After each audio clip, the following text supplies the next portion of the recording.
Hello guys, नमस्कार। मैं हूं आपकी संजू यादव और हमारे संजू यादव अवधि ऑफिशियल चैनल में आप सबका स्वागत है। तो जितने हमारे न्यू दर्शक लोग हमारे वीडियो को देख रहे हैं, मैं उनसे रिक्वेस्ट कर रहे हैं कि आप लोग वीडियो को फुल वॉच कर देखिए। और बहुत प्यारा सा गीत है, दर्द भरा गीत है। तो उम्मीद करती हूँ कि आप सबको बहुत अच्छा लगेगा। तो चैनल से भागिए मत दोस्तों, चैनल को फुल वॉच कर देखिए, गीतों का आनंद आएगा। तो चलिए मैं सुनाती हूँ।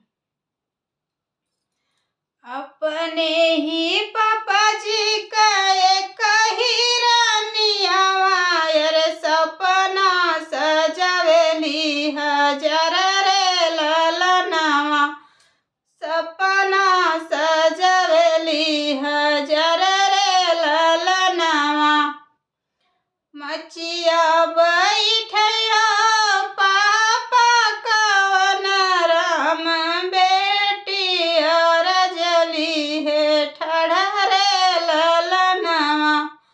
बेटी और जली है ठहरे ललनावा। सिकिया बरन हम पातारी बाबा रे मोतिया बरन हम गोर रे ललनावा।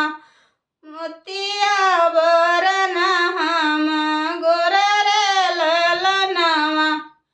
एनुरा बरन बर खोजा मोर बाबा रे तबै हमर रचल बियाह रे ललनावा।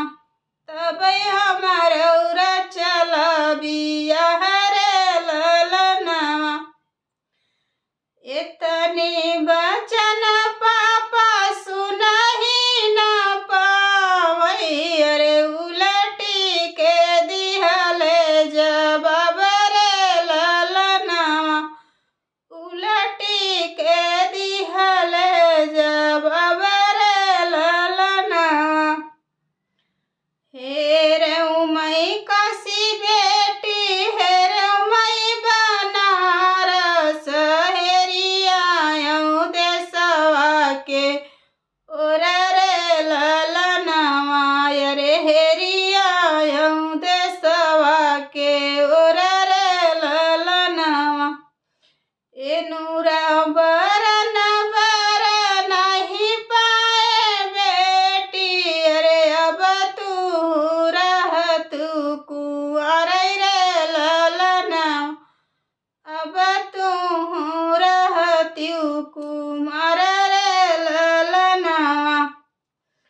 इतनी बचन बेटी सुनहि न पाई अरे उलटी के दिहली जवाब रे ललनावा।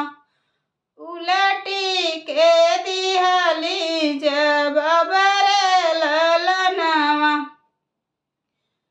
काहे तू हेरा बाबा काशी बनारस, काहे हेरा देशवा के ओर रे ललनावा।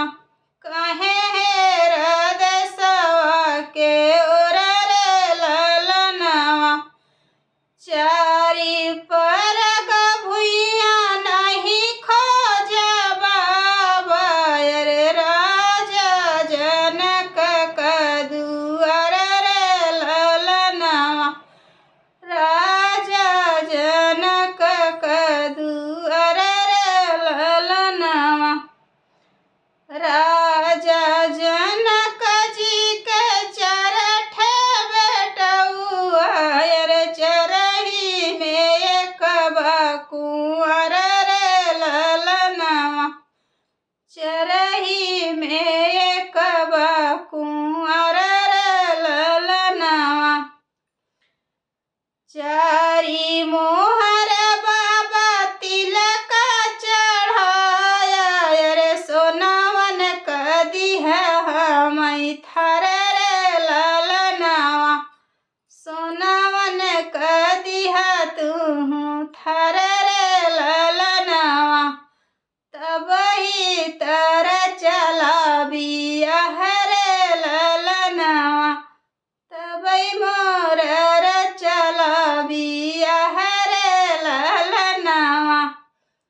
कैसा लगा तो आप लोग ज़रूर कमेंट में बताइए। आप लोग को आगे से नेक्स्ट वीडियो में बहुत प्यारे प्यारे से गीत सुनने को मिलेंगे।